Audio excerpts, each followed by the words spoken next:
Hola, mi nombre es Gil Alejandro Martínez Alcocer y les voy a hablar sobre lo que es la inflamación aguda. Que bueno, esta inflamación aguda va a presentar eventos celulares. Primero que va a presentar va a ser lo que es la exudación de leucocitos, que va a presentar pasos como el cambio de flujo axial con marginación, el rodamiento y adherencia, la migración y la quimiotaxis.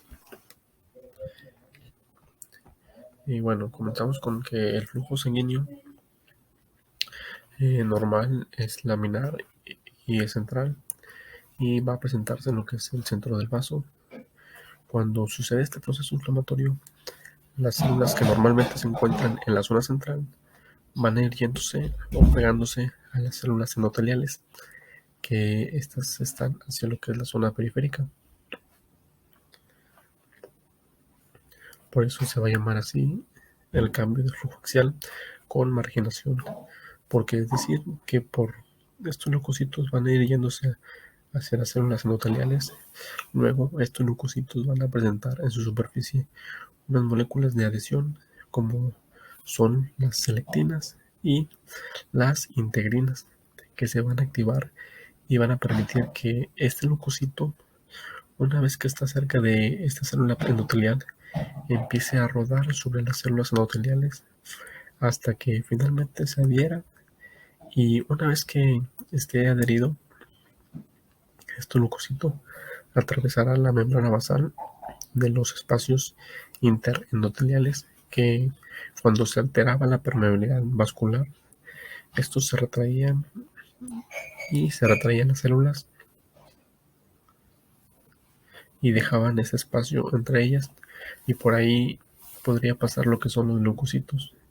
Y bueno, van a estar llegando por algunos factores quimiotrayentes hasta la zona inflamatoria.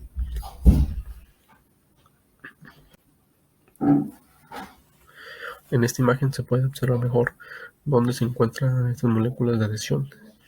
Existen algunas citocinas, como lo es la interleucina 1 y el factor de necrosis tumoral, que van a ser secretadas por el macrófago y que van a activar, a inducir la expresión de estas moléculas de adhesión, sobre todo las selectinas y también las integrinas.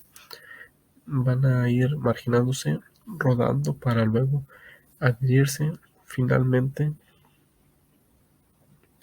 por medio de estas integrinas, como lo es el ligando de integrina y CAM1. Bueno, luego aparecen otras moléculas como las de superficie de inmunoglobulinas, que van a favorecer más aún esta migración.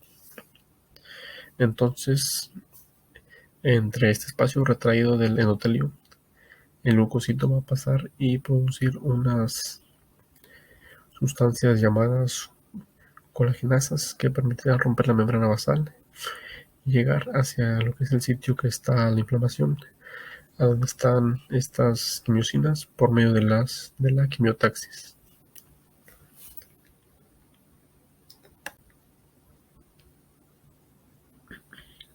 Y bueno, ahora continuamos con el siguiente evento celular, lo que es la fagocitosis, presentando pasos como el reconocimiento de adherencia, la fagocitosis y la destrucción y degradación, en donde el reconocimiento de estos agentes lesivos, que a su vez van a activar a estos leucocitos, y por medio de la adherencia, que se van a expresar ciertos receptores de superficie, no de tipo señuelo, que van a traer o reconocer a estos microbios que van a ser fagocitados. Dentro de la fagocitosis está el reconocimiento y la unión, donde los microbios se ligan a los receptores de la fagocitosis, y luego de la membrana de la fagocitosis su pliegue alrededor del microbio, atrapándolo en una vesícula llamada fagosoma, que es internamente lisada. Este fagosoma se unirá a los lisosomas, que tienen enzimas hidrolíticas, formando el fagolisosoma, en donde finalmente va a ser destruido y degradado.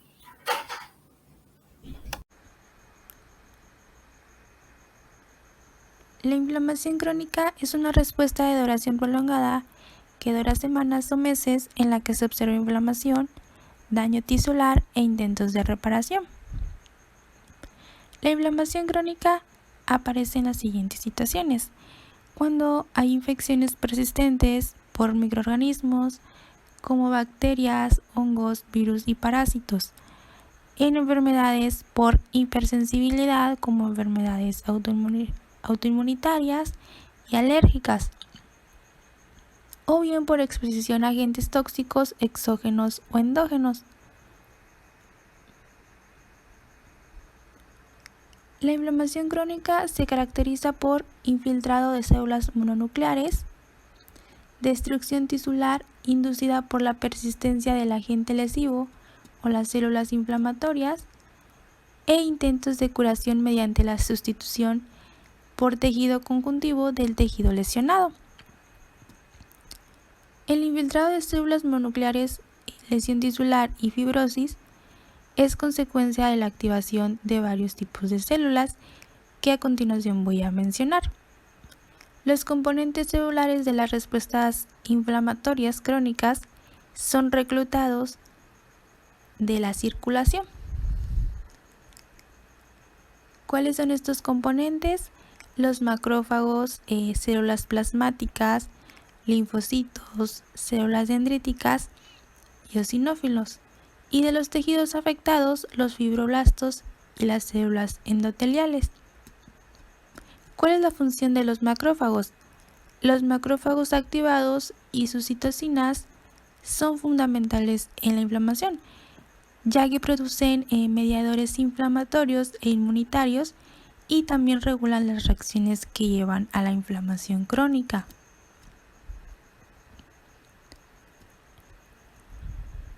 Los estímulos activan los macrófagos. Como se aprecia en la imagen, los macrófagos activados por la vía clásica son inducidos por productos microbianos y fagocitan y destruyen a estos microbios. En cambio, los macrófagos activados por la vía alternativa son importantes en la reparación tisular y también en la resolución de la inflamación crónica. Después tenemos a los linfocitos T, que estos se encargan de regular la activación y el reclutamiento de los macrófagos y también modulan la producción de anticuerpos. Las células plasmáticas, estas son la fuente principal de anticuerpos y la producción de anticuerpos contra antígenos en los lugares de inflamación crónica es importante para la depuración de estos antígenos y también de partículas extrañas.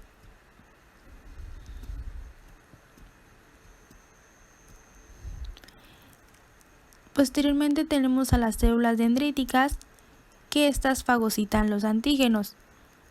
Durante la inflamación crónica, las células dendríticas están presentes en los tejidos inflamados, donde ayudan a prolongar las respuestas inflamatorias. Los neutrófilos participan en la inflamación aguda, pero también participan en la inflamación crónica si existe una infección. Después tenemos a los fibroblastos, que estos interactúan con las células inflamatorias, en particular con los linfocitos. Los fibroblastos activados, estos producen citocinas, quimiosinas y prostanoides, que regulan el comportamiento de las células inflamatorias en el tejido dañado. Este proceso da lugar a lo que es a la resolución y cicatrización de la herida o bien a la inflamación crónica.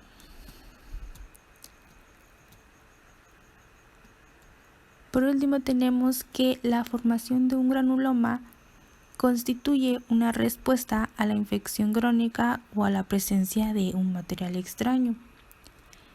Esto lo que hace es que aísla un agente agresor persistente, previene su diseminación y reduce la inflamación, protegiendo así los tejidos. Las células que participan en la inflamación granulomatosa son los macrófagos y los linfocitos. Varias enfermedades infecciosas crónicas se relacionan también con el desarrollo de tumores malignos, de manera que la inflamación crónica puede provocar tumorogénesis. Como siguiente tema, hablaremos sobre efectos sistémicos de la inflamación, o también llamados respuesta de fase aguda. Ok, ahora vamos a hablar sobre los cambios sistémicos asociados a lo que es a la infección que produce una inflamación. Estos efectos sistémicos de la inflamación son principalmente producidos por citocinas, que estas citocinas van a ser liberadas por los leucocitos, que me van a inducir principalmente en un signo, que nos va a dar un signo y síntoma de una temperatura obviamente elevada, con dolor de cabeza, cefalea, y esto es producido por la producción de prostaglandinas al nivel del hipotálamo, como vemos en el video en la parte superior izquierda. Ok, esta se va a inducir en respuesta a pirógenos, ya sea pueden ser pirógenos endógenos o pirógenos exógenos. Los endógenos son los producidos por diferentes mediadores químicos, ya sea producidos por alguna lesión o un traumatismo que ellos induzcan lo que es la liberación de diferentes mediadores químicos. Y los pirógenos exógenos vienen siendo lo que son las bacterias, todo el grupo de microbios, bacterias, hongos, parásitos o virus, que me van a desencadenar la liberación de endotoxinas. Por ejemplo, las bacterias liberan endotoxinas, y estas endotoxinas me va a estimular a la liberación leucocítica de interleucina 1 y el factor necrótico tumoral, que estos van a ir o a dirigirse hacia el hipotálamo para la pronta liberación y la activación de la vía ciclooxigenasa. Como vemos en la gráfica inferior izquierda, vemos que el ácido araquidónico va a ser activado por la enzima fosfolipasa. Esa enzima fosfolipasa me va a activar dos vías, que es la COX-1 o la ciclooxigenasa 1, que esta va a ser constitutiva, o sea, va a estar en la mayor parte de los tejidos y órganos, y esta respuesta o esta inducción a la activación de COX-1 va a ser para mantener una homeostasis, o sea, va a ser fisiológica. Por ejemplo, la liberación de tromboxano A2 para la segregación plaquetar y su próxima vasodilatación e inhibición del trombo plaquetar por las prostaglandinas, por las prostaciclinas y prostaglandina, que incrementa la vasodilatación. Después tenemos que la COX-2 va a ser inducida por inflamación que va a ser de tipo agresiva por un agente lesivo, por ejemplo, pirógenos exógenos como bacterias, que estos sí me van a inducir un foco de inflamación, como macrófagos, también pueden ser células endoteliales o mastocitos. Aquí, por ejemplo, también en la parte del hipotálamo también se va a liberar lo que es la prostaglandina E2, que la E2 está en la mayor parte de las células, se va a liberar en la mayor parte de las células, que me va a restablecer el punto de referencia de la temperatura. Un punto de referencia que más se maneja es el 36.5 a 37.5 de temperatura. Entonces el hipotálamo me va a inducir el punto de referencia para bajar lo que es la temperatura y regularse. Y para ayuda adicional tenemos otros fármacos como la COX que van a inhibir lo que es la ciclooxigenasa, como son los AINES, como es la aspirina. La aspirina obviamente me va a inducir la inhibición de la producción de prostaglandinas, que son los efectos que me van a inducir la fiebre principalmente. Y tenemos lo que son los esteroides, que estos van a inhibir la enzima fosfolipasa, que convierte de los fosfolípidos a ácido araquidónico para inhibir también la inducción de la ciclooxigenasa. Y bueno, pasamos ahora que aquí tenemos una gráfica en donde tenemos las citocinas que a breve modo me van a inducir en el hipotálamo la fiebre. Ya dijimos que es por la liberación de prostaglandinas estimuladas por las citocinas como son la interleucina 1 y el factor necrótico tumoral. Después, en el hígado, me va a liberar proteínas de fase aguda, que más adelante vamos a hablar. Y en la médula ósea me va a liberar también grandes cantidades de leucocitos. Por eso me va a inducir leucocitosis arriba de 11.000, arriba de 12.000. Ok, después de una reacción febril o hipertermia, va a haber aquí o va a desencadenar respuestas de inflamación aguda, por ejemplo, las proteínas de fase aguda.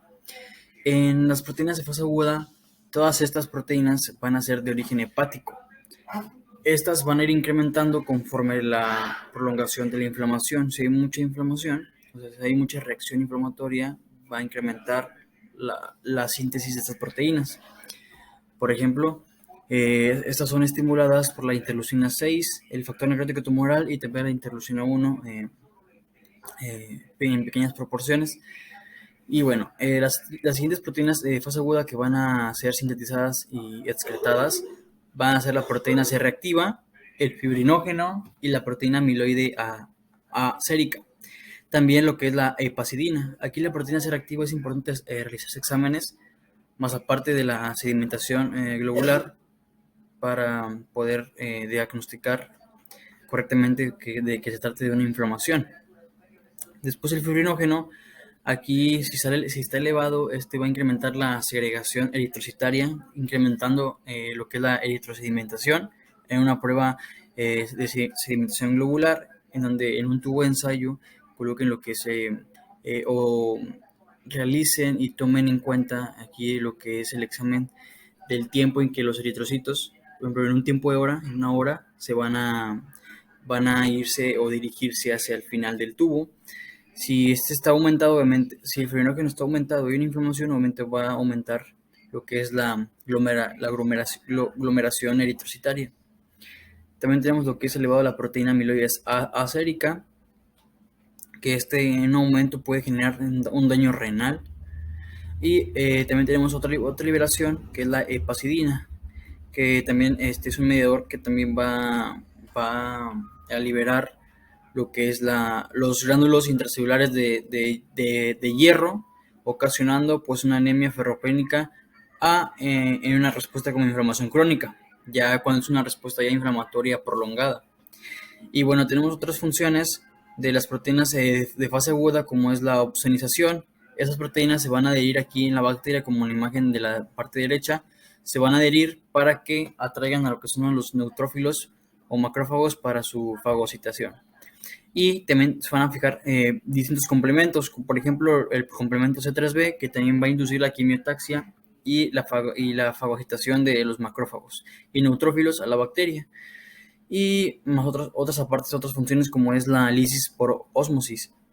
También van a generar una eliminación de núcleos necróticos y van a movilizar lo que son los depósitos metabólicos de lo que es la reacción inflamatoria. Y ya como última respuesta inflamatoria, se va a desencadenar aquí una elevación de los leucocitos, que se le va a denominar leucocitosis, que viene siendo lo que es el aumento del número de leucocitos en la sangre periférica. Aquí la fisiología que va a desencadenar esta liberación, pues bueno, va a ser una liberación acelerada en la médula ósea, y también va a haber lo que es la presencia de neutrófilos inmaduros, que a esto se le va a denominar desviación a la izquierda. Y por último también va a haber una infección prolongada, va a generar una proliferación del precursor de las células de la médula ósea, que va a ser desencadenado por la producción o el aumento de la producción del factor estimulador de colonias. Y ya por último, aquí el recuento de leucocitos en un examen de sangre, pues vamos a encontrar aquí que va a estar elevado de entre 15.000 a 20.000 células por microlitro. Y ya en cuestiones más infecciones e inflamación más prolongada, en una inflamación crónica, se va a encontrar que los leucocitos van a estar arriba de 40.000 o hasta 100.000 células por microlitro. También en una enfermedad autoinmunitaria también se van a desencadenar, pues obviamente, la liberación de estos leucocitos en estas cantidades. Y a eso se le conoce también como reacción leucemoide. Más aparte que va a haber una neutrofilia, va a haber también va a desencadenar una linfocitosis por si son cuestiones víricas, y también va a generar una respuesta bacteriana, como ya lo dijimos, una neutrofilia. Y eosinofilia si son trastornos como alérgicos producidos por alérgenos, también va a incrementar lo que son los neutrófilos. Y para concluir este video, vamos a hacer un pequeño resumen sobre las manifestaciones de la respuesta de fase aguda. Primero que nada, va a haber aquí una manifestación en cuestión de aumento de la presión arterial y aumento también de la frecuencia cardíaca. Aquí el aumento de la presión suele deberse también por la acumulación de fibrinógeno, que al incrementarse se incrementa la segregación eritrocitaria y genera pues una éstasis, genera también una mayor fuerza de cizallamiento a las paredes arteriales, lo cual también con la vasoconstricción por el tromboxano A2 liberado por las plaquetas puede inducirme lo que es el aumento de la presión arterial.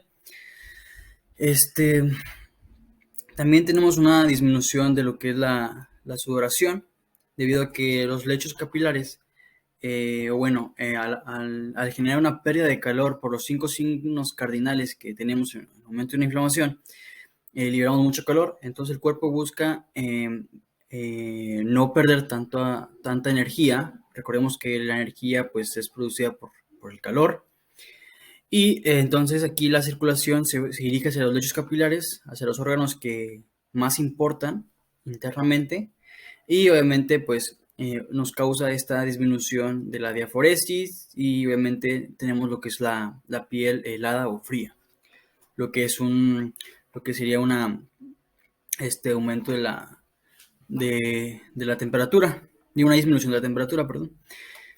Y también hay temblores y escalofríos. Esos temblores es producido por el aumento de la temperatura inducido por las citocinas que ya mencionamos en un principio, que se dirigen hacia el hipotálamo, generan un aumento de temperatura para desnaturalizar las proteínas que son agresoras o que son agentes invasivos a nuestro sistema inmunológico. Entonces desnaturalizan las proteínas, pero también van a desnaturalizar proteínas que son de nuestro propio hueso, o sea, de nuestro sistema orgánico, o proteínas huésped, se van a desnaturalizar y van a generar pues estas convulsiones, estos temblores. Y también va a generar también una anorexia en las personas, ya que incrementa el metabolismo debido a lo que es al impacto que tiene este daño inmunológico, o esta reacción inmunológica que también genera daños a nuestro propio organismo. Obviamente el cuerpo busca mantener este nivel de estrés con el metabolismo por liberación de adenocorticotropinas o corticotropinas, que van a estimular la liberación de glucocorticoides y van a incrementar el metabolismo. Y aparte, obviamente, tenemos lo que es la somnolencia y el malestar en general en todo el cuerpo. Recordemos que el dolor es producido por las prostaglandinas, como vemos aquí, los mediadores de la inflamación. En la parte inferior derecha tenemos lo que son las prostaglandinas, que liberan, que obviamente aparte de generar una vasodilatación, incrementan el dolor e incrementan lo que es la temperatura, produciéndonos fiebre. Y también se van a liberar otros mediadores como la bradicinina, que también va a incluir aquí en lo que es en el aumento del dolor. Es por eso que en los pacientes con cáncer o graves se les administra también opioides, que son inhibidores de la recaptación de la sensación del dolor al nivel del asta posterior de la médula espinal, para inhibir el paso de la señalización al hipotálamo y no tener la sensación del dolor. Es por eso que se utilizan lo que son estos opioides.